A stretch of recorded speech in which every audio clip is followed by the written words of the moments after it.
పార్టీకి ఈ పార్టీకి ఇదే తేడా అని చెప్పి కూడా తెలియజేసుకుంటూ, మరి నిన్న మొన్న జరిగిన సంఘటనలు చివరికి కొంతమంది, నేను ఇప్పుడే లోపల టీవీలో చూస్తూ ఉన్నాను, కొంతమంది వ్యక్తులు మాట్లాడుతూ ఉన్నారు. దీన్ని చివరిగా సోషల్ యాంగిల్లో కూడా తీసుకొస్తూ ఉన్నారు.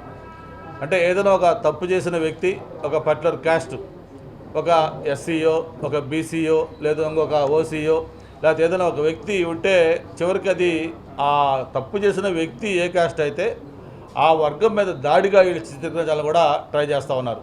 అతను చేసిన తప్పేంటి, అందులో ఏమున్నాయని చెప్పి ఆలోచించకుండా చివరికి అలాంటి దిగజారుడు రాజకీయాలు కూడా చేస్తున్న నేపథ్యం కూడా మనం గమనించాలని చెప్పి కూడా కోరుకుంటూ, ఒక్కసారి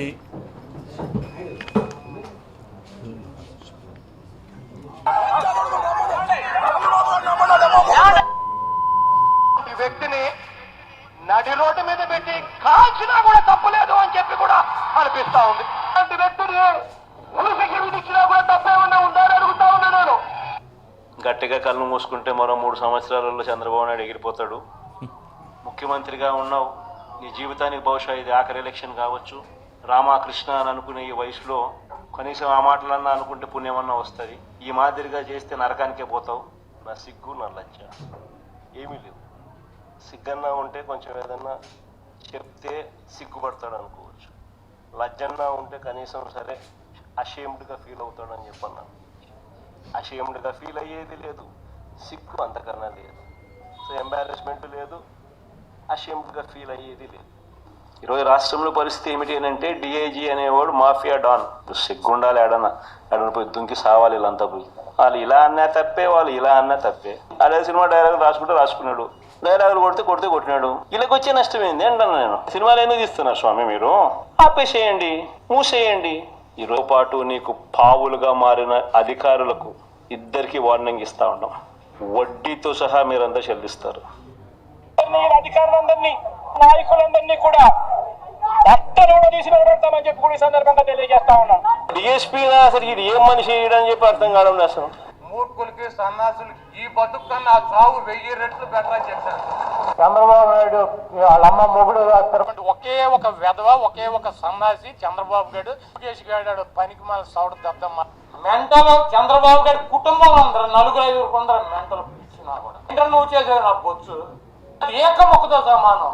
అడ్రస్ లేని నా కొడుకు, ఎవడో కూడా తెలవని నా కొడుకు, నీ బట్టి 210 గంట తెచ్చాడు కొడుకు అని చెప్పి పుట్టుత్తి పుత్రుల్ని పెంచుకున్నటువంటి ఆడికి చంద్రబాబు నాయుడికి గుర్తు ఉండాలి. హైదరాబాద్ లో పిహెచ్డీ చేశావు, మెడ్రాస్ లో పిహెచ్డీ చేశావు, చివరకు మాగుంట లేఅవుట్ లో కూడా పిహెచ్డీ తెచ్చుకున్నావు. అది ఎంత పిహెచ్డీ అనేది మీరు అర్థం చేసుకోండి. చాలా పెద్ద కథ. ఆఖరాకి వేమిరెడ్డి ప్రభాకర్ రెడ్డి గారిని బ్లాక్ మెయిల్ చేసి బెదిరించి పెళ్లి చేసుకున్నాను. అతను ఒక పిచ్చోడు. ప్రభాకర్ అన్నా, నువ్వు నిజంలో అన్నా చనిపోతావు, బయటన్నా ఎక్కడో దగ్గర నువ్వు లేపేస్తా, జాగ్రత్తగా ఉంది. పిచ్చి కుక్కను కొట్టినట్టు కొట్టేస్తాం, తరిమి కొడతాం. ప్రజాక్షేత్రంలో ప్రజల సమక్షంలో కొట్టేస్తాం. ఏమనుకున్నారా? ఊరుకుంటాం అనుకున్నారా?